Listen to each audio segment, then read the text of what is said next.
নমস্কার, শিবশক্তি অ্যাস্ট্রো চ্যানেলে সকলকে স্বাগত জানাই। আশা করি সকলে আপনারা ভালো আছেন, ভালো থাকুন, সুস্থ থাকুন। আজকের ভিডিওর মূল আলোচনার বিষয় হচ্ছে কর্কট রাশি এবং লগ্নের জাতক জাতিকাদের আগামী জুন মাসটা কেমন যাবে সেই নিয়েই আজকের ভিডিওই একদম পুঙ্খানুপুঙ্খ আলোচনা করব। সেই সঙ্গে থাকছে নাক্ষত্রিক বিশ্লেষণ এবং সেই সঙ্গে প্রতিকার। অবশ্যই আপনারা ভিডিওটিকে শেষ পর্যন্ত দেখতে থাকুন। জুন মাসের 12 তারিখে শুক্রদেবকে আমরা দেখব মিথুনে গোচর করতে, সেই সঙ্গে 14 তারিখে বুধকে আমরা দেখব স্বক্ষেত্রস্থ হতে অর্থাৎ মিথুনে গোচর করতে, সেই সঙ্গে 15ই জুন তারিখে রবিকে দেখব মিথুনে গোচর করতে। সুতরাং বলতেই পারি আমরা যে দ্বিতীয় স্থানের অধিপতি রবি, যিনি কিনা গোচর করছেন আপনাদের রাশি এবং লগ্নের দ্বাদশ স্থানে, অর্থাৎ ব্যয় এই সময়ে কিছুটা হলেও বাড়বে। সেই সঙ্গে চতুর্থ স্থানের অধিপতি শুক্রদেব গোচর করবেন মিথুনে, অর্থাৎ কিনা দ্বাদশ স্থানে। বাইরে যারা আছেন কর্মসূত্রে, গৃহ নির্মাণ করতে পারছেন না বা কিনতে পারছেন না, এদের ক্ষেত্রে ভীষণ ভীষণ শুভ হতে চলেছে এই সময়ে। সেই সঙ্গে মূলত বাইরে যাওয়ার জন্য যারা যোগাযোগ মূলত করছিলেন, এদের ক্ষেত্রে যথেষ্ট শুভ হতে চলেছে এই সময়টা। যাই হোক, দেখতে থাকুন আপনারা ভিডিও এবং সেই সঙ্গে অবশ্যই আপনারা চ্যানেলটিকে সাবস্ক্রাইব করে নেবেন। দেখুন, গ্রহের প্রতিটি গোচর, সেটা স্বল্প সময়ের জন্যই হোক বা দীর্ঘ সময়ের জন্যই হোক, যার ইম্প্যাক্ট কিন্তু আমাদের জীবনে ভীষণভাবে পড়ে। যে কোনো সিদ্ধান্ত নেওয়ার সময় কিন্তু গ্রহের গোচর বিশ্লেষণ করে সিদ্ধান্তগুলো নিলে আমাদের কিন্তু সিদ্ধান্তে ভুল হবে না। সফলতা আমাদের জীবনকে 100% স্পর্শ করতে পারবে। সুতরাং অবশ্যই আপনারা যে কোনো সিদ্ধান্ত নেওয়ার সময় গ্রহের গোচরগুলোকে দেখে নিন। গ্রহের প্রতিটি গোচরের সঙ্গে সঙ্গে আমি আসি আপনাদের কাছে, যাতে আপনাদের সঠিক সিদ্ধান্তটা নিতে সুবিধা হয়। সেই কারণে অবশ্যই আপনারা চ্যানেলটিকে সাবস্ক্রাইব করে নিন, যাতে প্রতিটা ভিডিওর নোটিফিকেশান আপনাদের কাছে ভীষণ সহজে পৌঁছে যায়। যাই হোক, শুরু করছি মূল আলোচনা। কর্কট রাশি, যেটা কিনা মূলত চর এবং সেই সঙ্গে জল রাশি। চন্দ্র এর অধিপতি হওয়ার কারণে জন্মছকে চন্দ্র যদি শুভ অবস্থায় মূলত থাকে, তো সেক্ষেত্রে আমরা বলতেই পারি এরা ভীষণ মিশুকে প্রকৃতির হয়ে থাকে, সেই সঙ্গে যথেষ্ট বন্ধু প্রিয় হয়ে থাকে, যথেষ্ট রোম্যান্টিক এবং ভ্রমণ প্রিয় হয়ে থাকে। সেই সঙ্গে চন্দ্র যদি নিচস্থ বা অশুভ অবস্থায় অবস্থান করে, তো সেক্ষেত্রে আমরা দেখব হঠাৎ করে ঠান্ডা লাগার সমস্যা বা কিছুটা মানসিক যে চাপ, সেটার মধ্যে থাকারও একটা প্রবণতা, সেটাও আমরা লক্ষ্য করব। এরা কিন্তু ভীষণ ভোজন রসিকও হয়ে থাকে। যাই হোক, জুন মাস বৃহস্পতি দেব অবস্থান করছেন আপনাদের একাদশ স্থানে।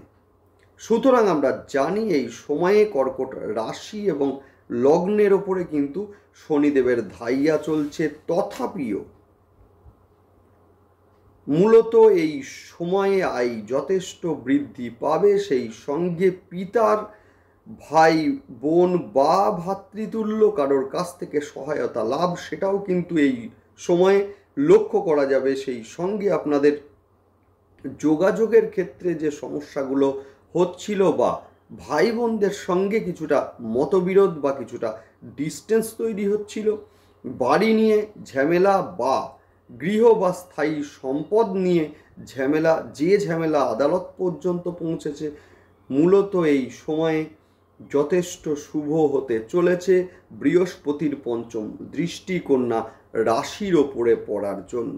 যেহেতু আমাদের মূলত কন্যা রাশি হচ্ছে তৃতীয় স্থান, অর্থাৎ কিনা কমিউনিকেশন, যোগাযোগ এই সময়ে ভীষণ ভীষণ বৃদ্ধি পেতে চলেছে। সেই সঙ্গে আমরা বলতে পারি পঞ্চম ভাবে রাহুদেবের এবং শনিদেবের দৃষ্টির ফলে মূলত প্রেমের ক্ষেত্রে কিছুটা ভুল বুঝাবুঝি, কিছুটা ডিস্টেন্স এবং সেই সঙ্গে তৃতীয় কারোর আগমন, যার ফলে প্রেম ভেঙে যাওয়ার মতো ঘটনাও ঘটতে লক্ষ্য করা গিয়েছে এই সময়ে।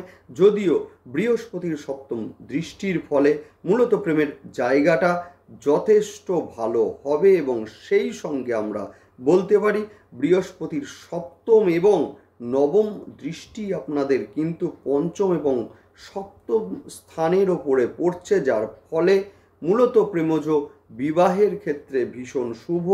দীর্ঘদিন ধরে যারা প্রেমের সম্পর্কের মধ্যে ছিলেন সেই সম্পর্ক মূলত পরিণতি পেতে চলেছে এই সময়।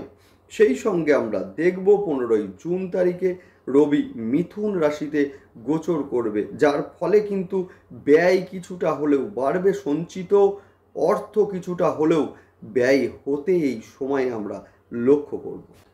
সেই সঙ্গে আমরা দেখব 12ই জুন তারিখ শুক্রদেব মিথুন রাশিতে গোচর করবেন, যার ফলে জন্মস্থান থেকে বাইরে যারা আছেন, দীর্ঘদিন বাড়ি করবেন ভাবছেন বা কিনবেন ভাবছেন, তাদের ক্ষেত্রে এই সময় ভীষণ শুভ। সেই সঙ্গে বাড়ি যারা বিক্রয় করবেন ভাবছিলেন কিন্তু বিক্রি হচ্ছিল না, মনের মতো দাম পাচ্ছিলেন না বা যোগ্য কাস্টমারের অভাব, মূলত এদের ক্ষেত্রে বলবো এই সময় যথেষ্ট শুভ হতে চলেছে।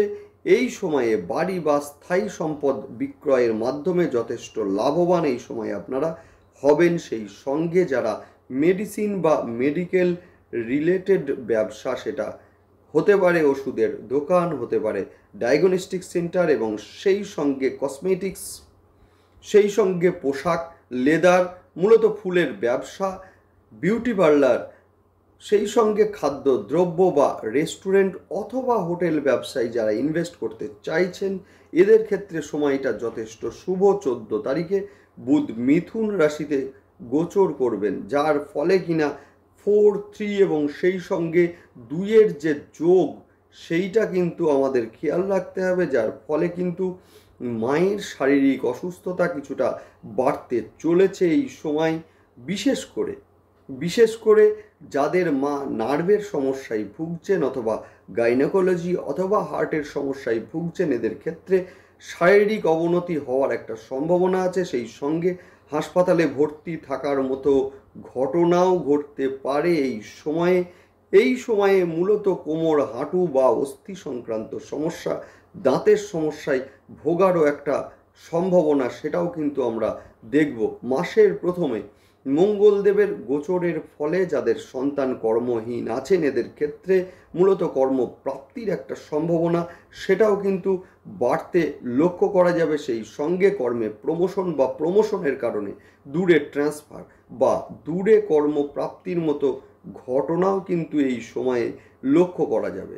যাদের সন্তান অবাধ্য বা সন্তানের রাগ জেদ নিয়ে দুশ্চিন্তায় আছেন, এদের ক্ষেত্রে বলবো এই সময়ে সন্তানের রাগ এবং জেদ মূলত কিছুটা হলেও শান্ত হবে। যারা এই সময় ইঞ্জিনিয়ারিং, জার্নালিজম অথবা কম্পিউটার ইঞ্জিনিয়ারিং নিয়ে পড়াশোনা করছেন, এদের ক্ষেত্রে সময়টা যথেষ্ট শুভ। নেক্সট আসছি নাক্ষত্রিক বিশ্লেষণে। মূলত পুনর্বসু নক্ষত্রের জাতক জাতিকাদের দেখব মূলত এই সময়ে বৃদ্ধি পেতে, সেই সঙ্গে যোগাযোগ বাড়বে ভাই বোনের সঙ্গে বা মূলত প্রতিবেশীর সঙ্গে চলতে থাকা যে কোনো সমস্যার মীমাংসা এই সময়ে হবে। প্রেমের ক্ষেত্রে সময়টা যথেষ্ট শুভ।